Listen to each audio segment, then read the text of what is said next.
Selamat datang di Pojok Santai. Sebelum Anda mendengarkan audiobook ini, kami menginformasikan bahwa channel ini adalah review audio dari buku yang ada di Indonesia. Untuk membaca keseluruhan buku ini, kami menyarankan membeli buku aslinya di toko buku kesayangan Anda, baik offline maupun online. Keberadaan channel ini dimaksudkan untuk membantu Anda mendapatkan pengetahuan dari buku-buku kesayangan Anda. Jangan lupa untuk subscribe, like, dan komen.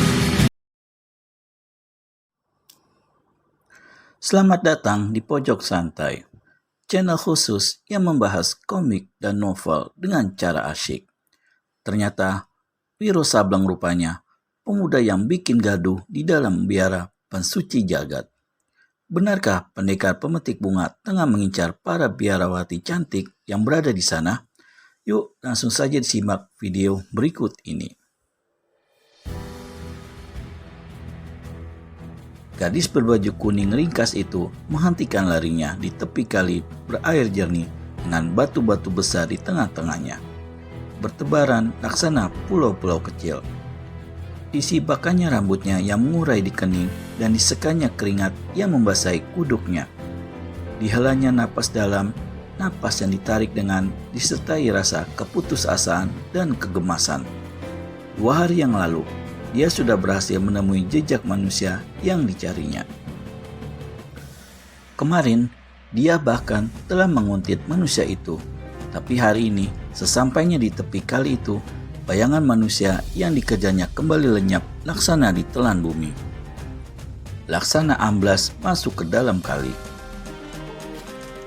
Penuh letih, akhirnya gadis ini dudukkan diri di tepi kali di atas sebuah batu hitam. Dia memandang ke hulu sungai, satu pemandangan yang indah untuk disaksikan. Sementara itu, angin bertiup pula sepoi-sepoi basah. Di luar sepengetahuan, gadis berbaju kuning ini menyelam antara kelihatan dan tidak berenang seekor ular kali sebesar lengan. Kaki-kaki si gadis yang berkulit putih mulus dan bagus, yang sebagiannya masuk ke dalam air, itulah yang telah menarik perhatian sang ular dan membuatnya segera berenang ke arah mangsanya ini. Setengah langkah ular itu berada dari kedua kakinya, barulah si gadis sadar. Cepat dia tarik kedua kaki dari dalam air. Sang ular dengan ganas terus mengejar naik ke atas batu. Tapi nasibnya malang. Kali ini gadis baju kuning pergunakan kaki kirinya untuk menendang. Binatang itu pun mencelat mental, kepalanya hancur. Tubuhnya menggelepar-gelepar seketika, lalu mati dan dihanyutkan arus sungai. Gadis baju kuning itu berumur sekitar 19 tahun. Sepasang matanya bening dan jeli. Parasnya bujur telur dan ayu, tak membosankan untuk dipandang. Di atas sepasang matanya yang bening jeli itu berpeta 2 buah alis laksana bulan sabit bagusnya. Namun di balik keayunan paras itu, di belakang kejelitaan wajah itu, sama-samar kelihatan satu rasa duka derita yang berpaut dengan rasa dendam kesumat. 5 hari yang lalu, dia masih berada di gua Blabakan, dan hari itu dia berhadapan-hadapan dengan gurunya. "Empu, murid minta diizinkan untuk meninggalkan pertapaan untuk beberapa waktu." Empu Tumapel memandangi paras muridnya beberapa lama. "Pelajaran yang kuberikan padamu masih belum selesai, Sekar," berkata sang guru.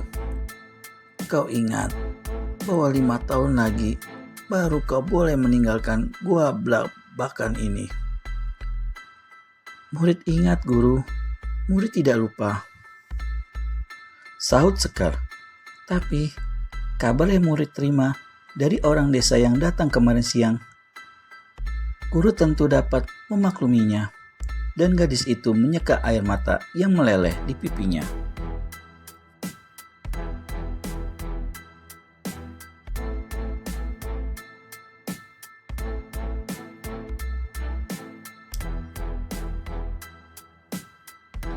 "Aku tidak mengajarkan kau menangis, Sekar.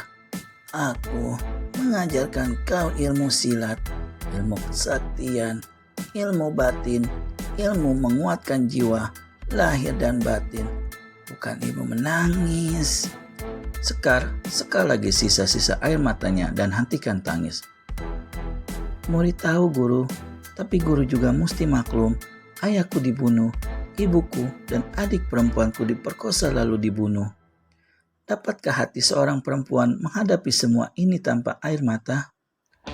Dan karena peristiwa itulah murid minta izin kepada guru untuk meninggalkan pertapaan ini beberapa lamanya, guna mencari manusia terkutuk itu. Empu Tumapel merenung, dan setelah menghela napas dalam, dia pun berkata, "Sekalipun kuizinkan padamu pergi, sekalipun kau bertemu dengan manusia itu, belum tentu kau berhasil menghadapinya, Sekar. Belum tentu kau dapat membalaskan sakit hati dan dendam kesumatmu." Murid tahu manusia itu sakti luar biasa, tapi demi menuntut kebenaran, demi arwah orang tua dan adikku, dengan doa restu guru serta pertolongan Tuhan, murid yakin murid akan sanggup menghadapinya.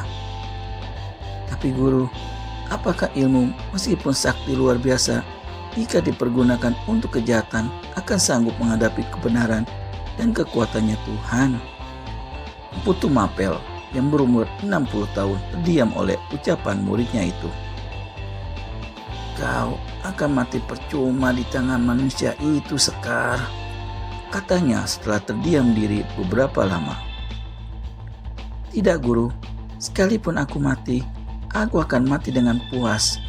Puas karena aku telah membela keadilan, menghancurkan kejahatan. Aku akan mati syahid, guru." Baiklah muridku," kata Empu Tumapel. Dibelainya kepala muridnya itu, dan dalam jubahnya dikeluarkan seuntai rantai baja yang panjangnya 2 meter. Pada ujung rantai baja ini terdapat sebuah bola baja berduri. Keseluruhan senjata ini memancarkan sinar putih dan hawa dingin, tanda senjata itu bukan senjata sembarangan. "Kuizinkan kau pergi, Sekar, dan bawalah senjata rantai petaka bumi ini. Mudah-mudahan kau berhasil." Sekar berlutut di hadapan gurunya. "Terima kasih guru. Terima kasih guru juga mempercayakan dan meminjamkan senjata ini padaku." Lamunan tentang saat 5 hari itu serta merta buyar sewaktu dari hulu sungai, Sekar, si gadis berbaju kuning, melihat sesosok bayangan putih berlari cepat di atas kali. Hanya sesekali kakinya menjejak batu-batu yang banyak bertebaran di atas kali. Cepat Sekar berdiri dan menunggu penuh waspada. Orang yang berlari hentikan larinya dan berdiri di atas sebuah batu besar sejarak 1 atau 2 meter di hadapan gadis itu. Saudari, kau berada sendiri di tepi kali ini. Ada apakah?" Sekar menatap paras pemuda yang tampan itu. Sewaktu dia memperhatikan rambut gondrong yang menjela sampai ke bahu, si pemuda berdetak hatinya. Bukan tidak mustahil manusia ini adalah pendekar pemetik bunga yang tengah dicarinya dan kini telah bertukar pakaian. Dia sendiri memang tidak pernah melihat jelas tampang pendekar terkutuk itu. Menimbang begini, Sekar segera keluarkan rantai petaka bumi dari balik pakaiannya, terus menyerang dengan ganas. Si pemuda terkejut. Gila betul, ditanya baik-baik, dijawab dengan serangan. Cepat-cepat dia menghindar. Angin dingin menyambar tubuhnya sewaktu rantai petaka bumi lewat di depan dadanya. Saudari, itu senjata sakti. Jangan dibuat main-main. Tutup mulut. Justru dengan senjata inilah akan kuhancurkan kepalamu, pemuda bejat.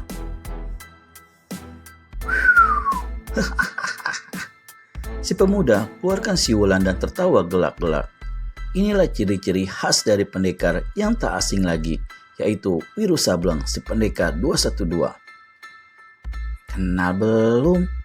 Ketemu pun baru kali ini, sudah bisa menyumpahiku, pemuda bejat. Kau mimpi atau apa sih? Terima kematianmu dalam 3 jurus. segera menyerang dengan dahsyat. Rantai petaka bumi menyapu dengan mengeluarkan suara dahsyat laksana halilintar, menebarkan angin laksana topan, hingga air kali bermuncratan dan batu-batu kali yang tersambar bola baja berduri itu hancur berantakan. Saudari, seru Wiro Sableng. Kau ini main-main atau gimana sih? Pemuda ini terpaksa jungkir balik di atas kali, menghindari serangan senjata lawan yang dahsyat. Dan sebelum kedua kakinya menjejak di salah satu batu kali, rantai petaka bumi itu sudah menyapu lagi ke arah kakinya. Hebat, seru Wiro Sableng benar-benar kagum. Iya hebat, memang hebat. Sebentar lagi kepalamu akan dibikin hebat oleh bola baja berduri ini. Tukas sekar. Wiro Sableng terpaksa jungkir balik sekali lagi. Seorang yang memiliki ilmu mengentengin tubuh sempurna biasa saja pasti tak akan sanggup melakukan 2 kali jungkir balik itu.